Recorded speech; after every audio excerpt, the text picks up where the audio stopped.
La radio qui vous parle de NBA, c'est Radio Off Basket. Le basketball, c'est mieux à la radio.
Bienvenue la famille, bienvenue à toute la famille du basketball. Merci d'être connecté, vous êtes bien sur le parquet de la Radio Off pour un FM NBA le 22h. FM NBA le 22h en remplacement du talk show qui était prévu, à savoir NBA No Limit. On est un petit peu bousculé par l'actualité en ce moment, donc on a décidé de diffuser plutôt pour vous ce podcast FM NBA le 22h où on va attaquer rapidement quelques dossiers chauds concernant cette fin de saison. Alors au programme dans ce NBA, dans ce FM NBA le 22h, on va d'abord analyser la situation des Lakers de Los Angeles. On regarde ce qui se passe aux Lakers de Los Angeles.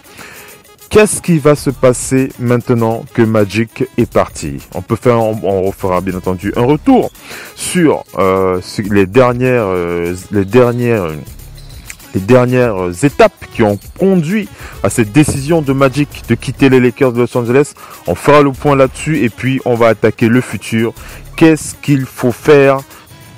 Quelle est la prochaine étape pour les Lakers de Los Angeles pour enfin oublier ce drama, pour tourner la page, définitivement la page Magic Johnson. On va attaquer aussi un dossier concernant les Bucks de Milwaukee. On rappelle les Bucks de Milwaukee, champion à l'Est, la meilleure équipe de la NBA, on va dire la meilleure équipe de la NBA, il faut le dire. J'ai envie de poser quelques questions, de poser quelques raisons qui me forcent, qui me poussent à croire que les Bucks auraient une chance de gagner un titre NBA. Et bien entendu, j'ai envie d'attaquer aussi dans ce FM NBA le 22h le dossier concernant le premier tour des playoffs dans la conférence Est. Ce premier tour qui va opposer les Sixers aux Nets de Brooklyn. Je suis un peu inquiet, je suis un petit peu inquiet pour les Sixers de Philadelphie. Il faut le dire. Vous allez comprendre pourquoi dans quelques instants. Donc voilà pour le programme de ce soir.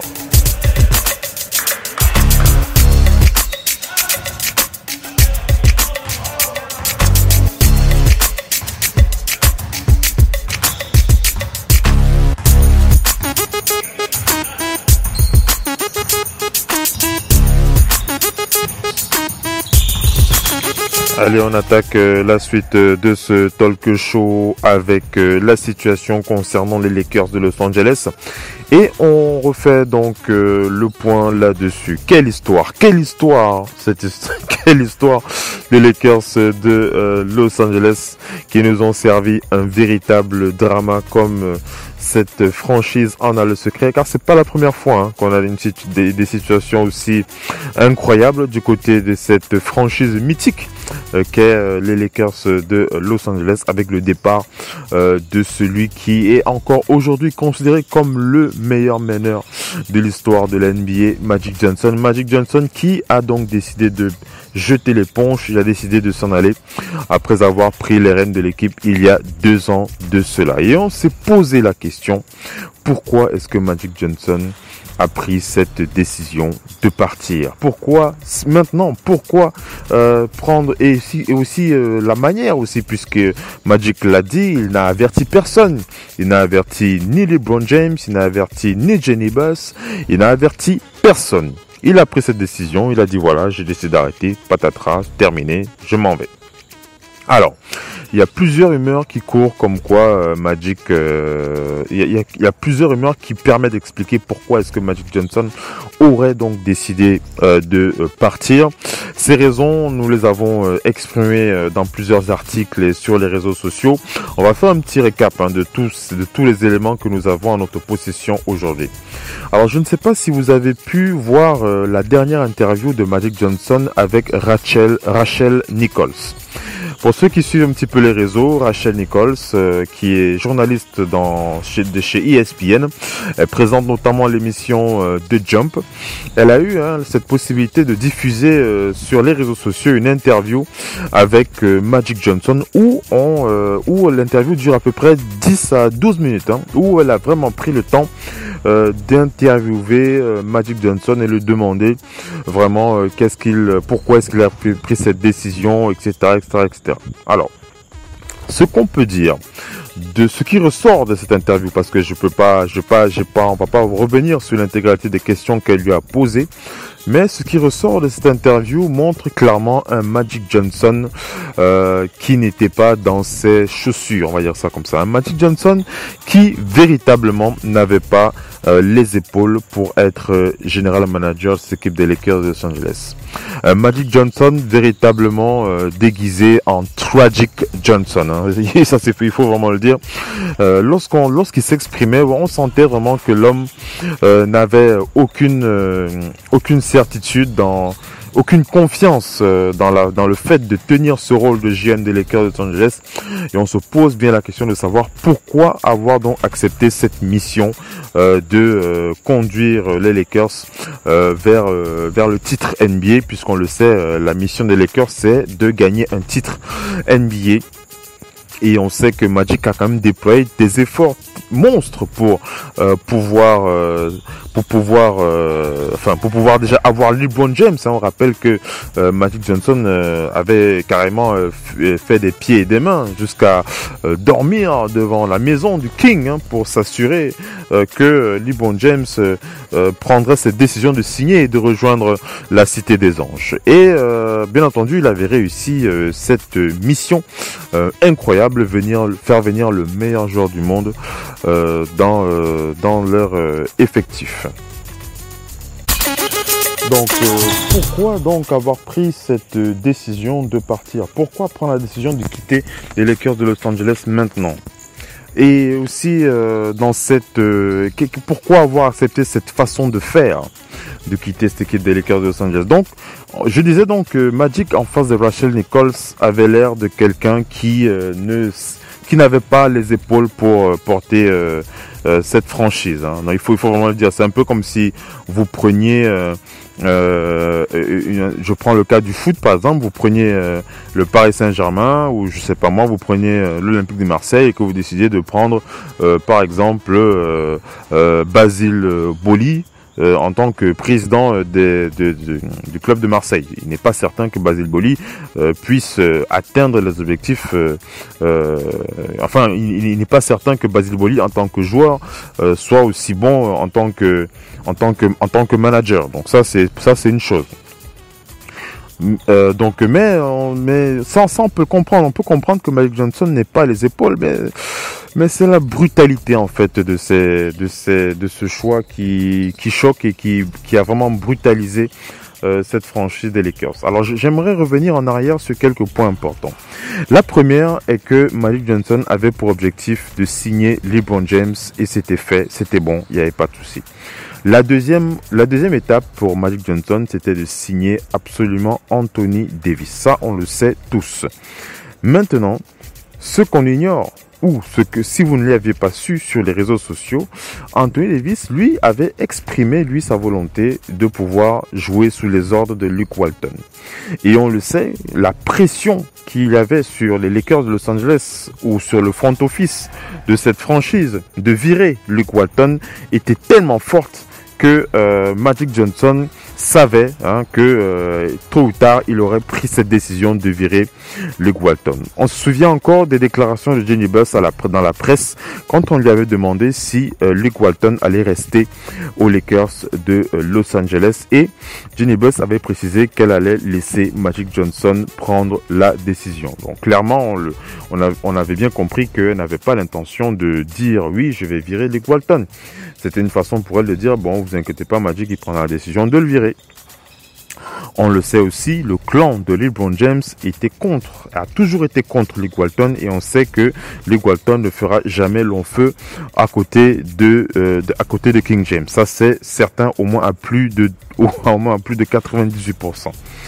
Magic Johnson, sachant que Luke Walton ne resterait pas de toutes les façons dans cette franchise, et étant bien entendu au fait que si Luke Walton s'en va, ça pourrait bien entendu gêner le fait de faire venir Anthony Davis, ou encore on peut encore prendre d'autres éléments qui auraient pu empêcher le fait d'atteindre cet objectif de faire venir si ce n'est le meilleur pivot, le meilleur intérieur de cette ligue. Magic estimait bien entendu que cela pouvait être constitué comme un véritable échec, car pour lui, si il ne réussissait pas à entourer LeBron James d'une autre star comme Anthony Davis, pour lui c'était véritablement un échec et il était temps de laisser tomber. Moi j'ai l'impression que ce sont un ensemble de facteurs qui lui permettent de prendre cette décision. Magic Johnson, en face de Rachel Nichols, il a parlé très régulièrement de liberté. Il a parlé de liberté, il a dit régulièrement, je vais pouvoir être libre, je vais pouvoir aller voir qui je veux, je peux aller voir le joueur que je veux, je peux entraîner les joueurs que je veux, donner des conseils à qui je veux, etc., etc. Donc, on comprend que le GM se sentait, on comprend que Magic se sentait vraiment... je veux pas dire bloqué. Il se sentait bloqué. Il se sentait dans l'incapacité de pouvoir faire ce qu'il voulait. Donc ça, c'est l'une des raisons aussi, un facteur que l'on peut mettre sur la table. L'impossibilité de pouvoir faire ce qu'il voulait, ce qu'il veut tout simplement. L'autre chose, c'est Anthony Davis. Il faut le dire, ça c'est clair et net. Magic savait pertinemment que il allait échouer dans sa mission de faire venir Anthony Davis. On rappelle que Anthony Davis, lorsqu'ils ont entamé leur démarche pour faire venir le joueur, ils avaient carrément mis tout l'effectif des Lakers sur la table, et ça a complètement foiré la cohésion de l'équipe des Lakers. On rappelle que les joueurs des Lakers ne faisaient absolument plus confiance au coaching staff des Lakers, et ils ne se donnaient plus à fond. Regardez comment ils se sont comportés en fin de saison. Plusieurs sources rapportent même d'ailleurs que Brandon Ingram et Lonzo Ball faisaient partie des joueurs les plus récalcitrants à l'idée de continuer à donner le meilleur d'eux-mêmes en présence de LeBron James. On rappelle que tous ces joueurs-là avaient vraiment... On va pas dire qu'ils ont une haine concernant LeBron James, mais ils sont extrêmement méfiants compte tenu du fait que ils savent qu'ils peuvent sauter tôt ou tard. Mettez-vous à leur place. Vous êtes un joueur dans un effectif, quel que soit où que vous soyez, même au travail, vous êtes au boulot, et puis un nouvel employé arrive, et puis on décide de vous virer. Enfin, on vous fait comprendre que maintenant qu'il est là, pour que l'entreprise atteigne les performances qu'elle doit atteindre, vous faites partie de ceux qui vont probablement partir. Donc, vous savez que vous avez une épée de Damoclès sur la la tête, et ce depuis que ce super employé est entré dans votre entreprise. Et bien entendu, c'est ce genre de choses qui va provoquer la méfiance de la part des joueurs. Donc les joueurs, ils étaient extrêmement méfiants. Donc l'alchimie a été complètement foutue à terre et les joueurs n'avaient absolument plus confiance en LeBron James, n'avaient absolument plus confiance en leur coaching staff. Regardez le caractère, regardez le comportement des joueurs en fin de saison. Regardez comment Kyle Kuzma vous vous souvenez tous de cette action où on voit Kyle Kuzma pousser LeBron James dans le dos pour qu'il aille défendre, tellement de situations qui nous montraient que les Lakers étaient devenus une équipe de bas étage. Il faut simplement le dire comme ça. Donc, pour Magic Johnson, c'est un ensemble de raisons, un ensemble de facteurs qu'on peut mettre sur la table pour expliquer pourquoi est-ce qu'il a pris cette décision. Magic Johnson voyait clairement l'échec de sa mission de faire venir Anthony Davis, puisque plusieurs sources rapportent qu'Anthony Davis va probablement regarder du côté des Celtics de Boston et qu'il ne sera disponible qu'après un an. Il ne sera disponible qu'après un an. Donc la meilleure chance pour les Lakers d'avoir Anthony Davis, ce serait en pour la saison 2020-2021. Et Magic, il a pas le temps d'attendre. Donc voilà, pour lui, ça devait être un échec l'échec de faire venir Anthony Davis. La deuxième raison, c'est le fait de ne pas pouvoir faire ce qu'il veut. Magic Johnson avait vraiment, je crois que c'est aussi un vrai besoin pour lui de pouvoir être libre de dire ce qu'il veut à la presse, de parler aux joueurs, de faire ce qu'il veut en fait. On se souvient d'une expérience dans le passé où Magic Johnson avait été coach des Lakers de Los Angeles. Je crois qu'il n'avait pas mis long feu non plus, pour d'autres raisons d'ailleurs. Mais Magic, il a malheureusement autant c'était un joueur extraordinairement talentueux, un joueur de génie, autant le joueur n'avait pas malheureusement les capacités d'être un GM ou alors un coach. Donc voilà un peu les raisons pour lesquelles Magic Johnson a donc été pourquoi il a pris la décision de partir. Maintenant, qu'est-ce qu'on peut dire pour le futur des Lakers de Los Angeles? Restez bien connectés, on va enchaîner avec la deuxième partie de ce dossier.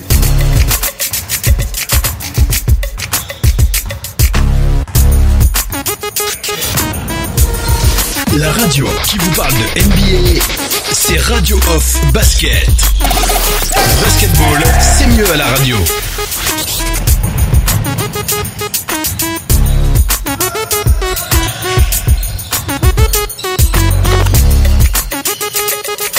Allez, on enchaîne avec la deuxième partie de ce dossier sur les Lakers de Los Angeles et on se pose la question, quel avenir donc pour les Lakers de Los Angeles maintenant que Magic est parti? Le premier point qu'il faut comprendre maintenant du côté des Lakers, c'est que LeBron James est maintenant l'homme le plus puissant de Los Angeles.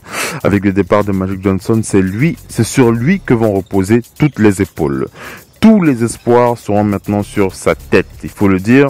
Et LeBron James a maintenant, après l'incroyable exploit qu'il a réalisé en amenant un titre au Cavs de Cleveland après plus de 50 ans, plus de 30 ans ou plus de 40 ans d'absence de titre, cette fois-là, LeBron James a encore un défi à la mesure de sa légende, ramener un titre aux Lakers de Los Angeles, et pour ce, il a toutes les cartes en main.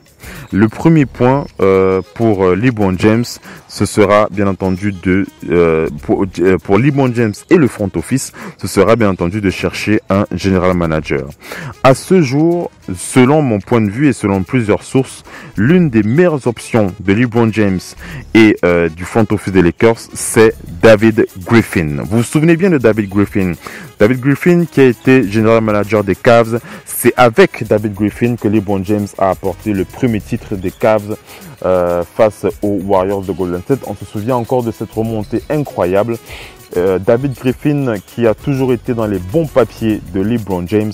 Et on rappelle que lorsque le propriétaire des Cavs avait décidé de renvoyer David Griffin, LeBron James avait été très en colère de savoir que ce general manager avait été viré. Donc il faut comprendre qu'il y a une réelle, je ne vais pas dire une réelle complicité, mais ils sont rares les personnes en qui LeBron James fait confiance, et je pense que David Griffin est le meilleur candidat au poste de General Manager en ce qui concerne LeBron James. LeBron James sait pouvoir faire confiance à David Griffin. Donc pour moi, c'est le meilleur candidat et je crois que les Lakers sont mûrs, définitivement mûrs pour avoir un GM de la trempe de David Griffin dans leur rang. Le deuxième point qu'il faut remarquer, c'est au niveau du coach.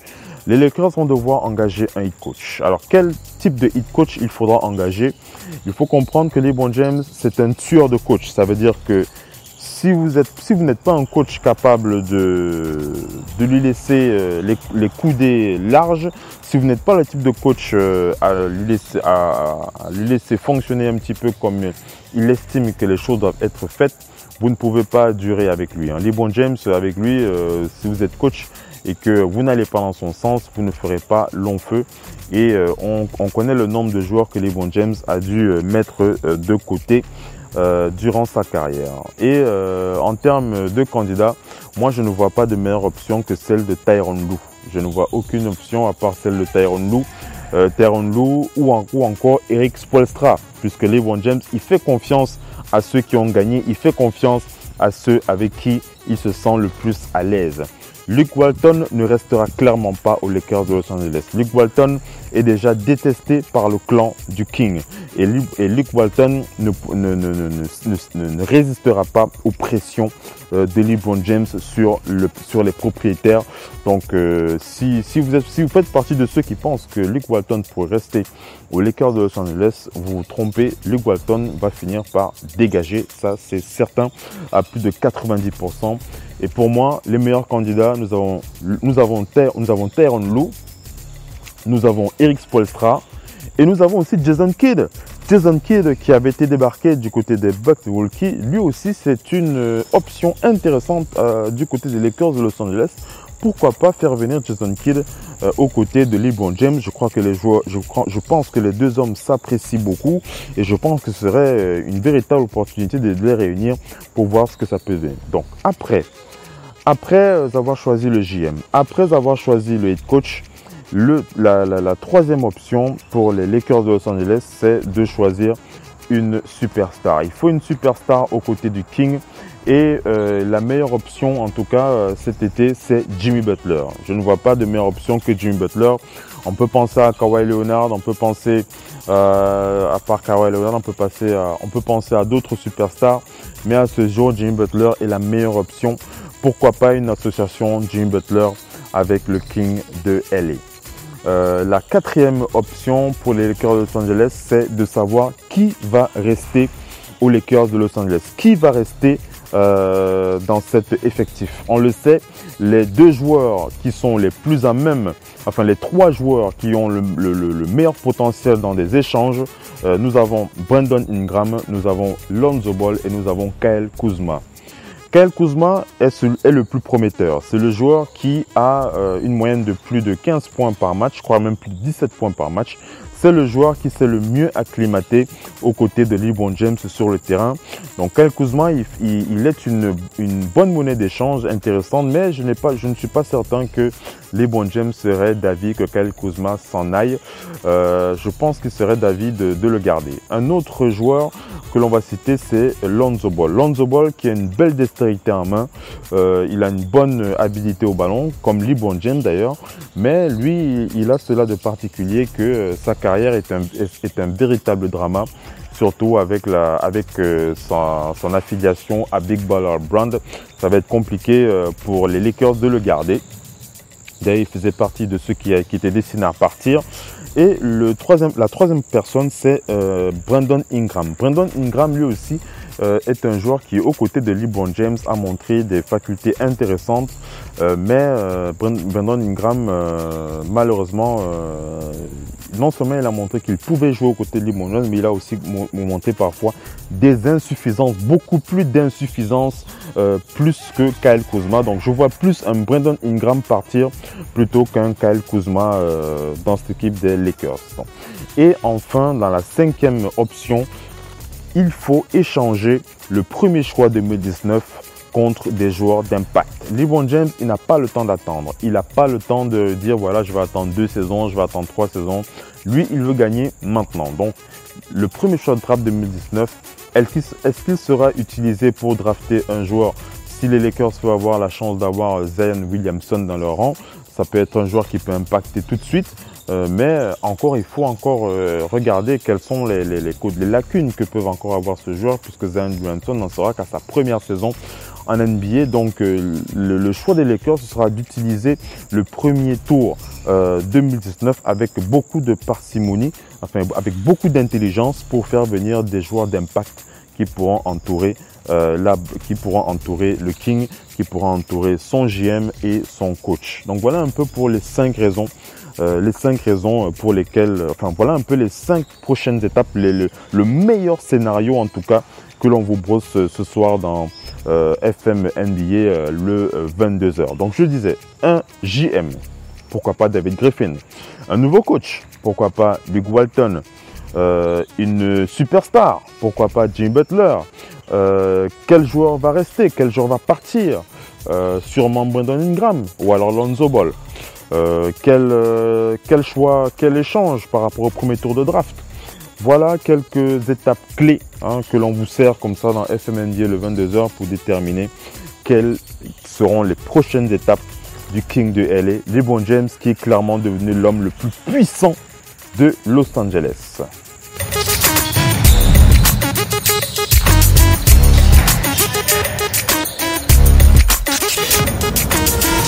La radio qui vous parle de NBA, c'est Radio Off Basket. Le basketball, c'est mieux à la radio.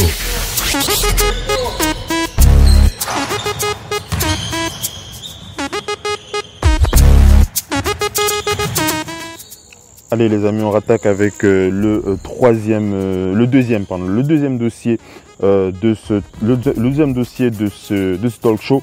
On va parler des Bucks Milwaukee. On va se poser la question, pourquoi est-ce que les Bucks Milwaukee peuvent faire partie d'un concurrent, peuvent être un prétendant au titre NBA. La première raison, c'est Giannis Antetokounmpo. Giannis Antetokounmpo qu'on ne présente plus, candidat au titre NBA. Plusieurs fois dans la saison, on avait prédit que Giannis pourrait être le joueur qui pourrait empêcher James Harden d'avoir le titre NBA et le titre de MVP. Et Giannis a pour lui des qualités qu'on ne présente plus. C'est un joueur qui marque la majorité de ses points in the paint, en tout cas en pénétration dans la zone restreinte, on va dire ça comme ça. Plus de 70% des attaques de Giannis Antetokounmpo se font dans la zone restreinte et il réussit plus de 99% de ses tentatives. Autant dire que lorsque Giannis a décidé de vous marquer 30 points ou 40 points sur la tête, il n'y a personne encore à ce jour capable de l'arrêter. Lorsqu'il a décidé d'aller au bout pour scorer sur vous, il va le faire, il va vous manger tout cru. La deuxième chose, c'est que Giannis était devenu un excellent passeur. Il réalise en moyenne plus de 5 passes par match. Donc c'est un excellent passeur, un excellent rebondeur, un excellent coureur et aussi scoreur et un excellent leader. Donc ça, c'est la première raison. La deuxième raison, c'est le tir à 3 points. Il faut comprendre que les Bucks de Milwaukee sont devenus l'équipe qui tire le mieux à 3 points, même aux côtés des Warriors de Golden State. Donc c'est une menace à ne pas négliger. La troisième raison, c'est que les Bucks de Milwaukee ont une défense de fer. C'est une équipe qui défend très très bien. C'est une équipe qui peut, surtout en fin de match, c'est l'équipe qui défend le mieux en fin de match. Pourquoi? Parce qu'elle a une défense dissuasive. C'est une équipe qui défend, qui joue dans la dissuasion et ce n'est pas une équipe qui provoque les fautes en fin de match. Donc voilà un autre atout pour cette équipe. Et une autre raison, c'est que les Bucks Milwaukee sont classés parmi les équipes qui peuvent scorer de partout sur le terrain. Ils ont un système qui leur permet de marquer à tous les points du parquet, que ce soit à l'intérieur, que ce soit à l'extérieur. Et une autre raison, c'est qu'ils ont un superbe coach. Mike Budenholzer a réalisé un travail incroyable depuis qu'il a quitté les Hawks d'Atlanta pour cette équipe. Et Mike Budenholzer est capable de faire les ajustements nécessaires pour aider cette équipe à jouer son meilleur basket. Donc moi, j'ai vraiment tendance à vous dire de regarder attentivement ce que va produire les Bucks Milwaukee pendant ces playoffs. Un autre dossier que je voulais attaquer avec vous ce soir, c'est le premier tour des playoffs, les Sixers face aux Nets de Brooklyn. Alors, pour le premier match, j'ai envie de parler du premier match. Le premier match, il a cela de particulier qui donne de l'impulsion pour la suite de la série. Et ce qu'il faut comprendre du côté des Sixers, c'est que Joel Embiid, on ne sait pas s'il va jouer ce match. Joel Embiid est encore incertain. Il était blessé depuis plusieurs jours. On l'avait mis au repos depuis, ça fait une semaine. Joel Embiid qui a fait, je crois, plus de 7 jours sans jouer. Et voilà pour le premier match face aux Nets au Brooklyn. Elton Brand, le GM, a déclaré qu'il n'était pas certain que Joel Embiid va pouvoir participer à ce premier match. Il faut quand même remarquer que pour ceux qui ont regardé les matchs qui ont opposé les Nets aux Sixers de Philadelphie, Joel Embiid est responsable de plus de 90% des victoires des Sixers sur cette équipe des Nets de Brooklyn. Joel Embiid qui se déploie sur tous les coins du terrain pour aider son équipe à gagner. Et donc ça va être compliqué de voir les Sixers gagner sans lui. Une autre étape majeure, c'est Spencer Dinwiddie. Spencer Dinwiddie, il a cette particularité de scorer toujours mieux, de scorer toujours bien face aux Sixers de Philadelphie. Si vous regardez les stats de Spencer Dinwiddie cette saison, Spencer Dinwiddie, en plus de ce que va apporter D'Angelo Russell, est toujours beaucoup plus à l'aise face aux Sixers de Philadelphie. Il a la capacité de scorer au moins en moyenne entre 25 et 30 points par match lorsqu'il joue face aux Sixers de Philadelphie. Donc ça va être compliqué vraiment pour cette équipe des Sixers de gagner ce premier match. Quoique on ne va pas dire que les Sixers n'ont pas d'arguments. Ils ont les arguments pour gagner ce premier match. Mais j'avais envie de positionner sur le parquet ce soir quelques éléments qui pourraient faire pencher la balance en faveur des Nets, surtout pour le premier match de cette série de playoffs dans la conférence Est. Bien entendu, vous pouvez me dire ce que vous pensez de cette analyse. Vous pouvez me dire ce que vous avez pensé de tout ce que je vous ai présenté dans ce FMNBA le 22h. N'hésitez pas à réagir sur les réseaux sociaux. Vous pouvez écrire sur la page Facebook. Vous pouvez m'envoyer un message via WhatsApp. Vous pouvez envoyer aussi un email. Il n'y a pas de souci. De toutes les façons, moi, je vous donne rendez-vous pour le prochain talk show live.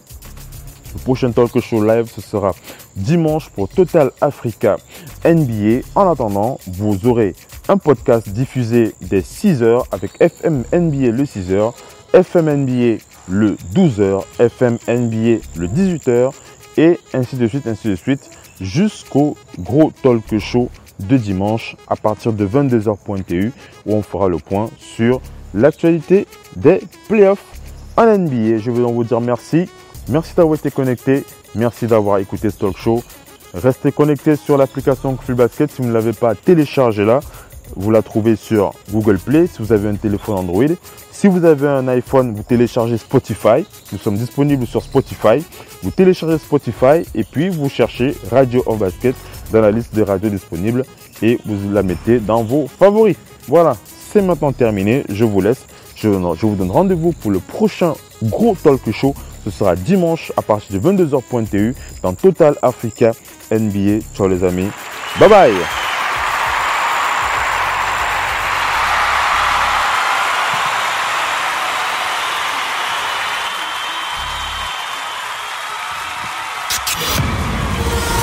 La radio qui vous parle de NBA, c'est Radio Off Basket. Le basketball, c'est mieux à la radio.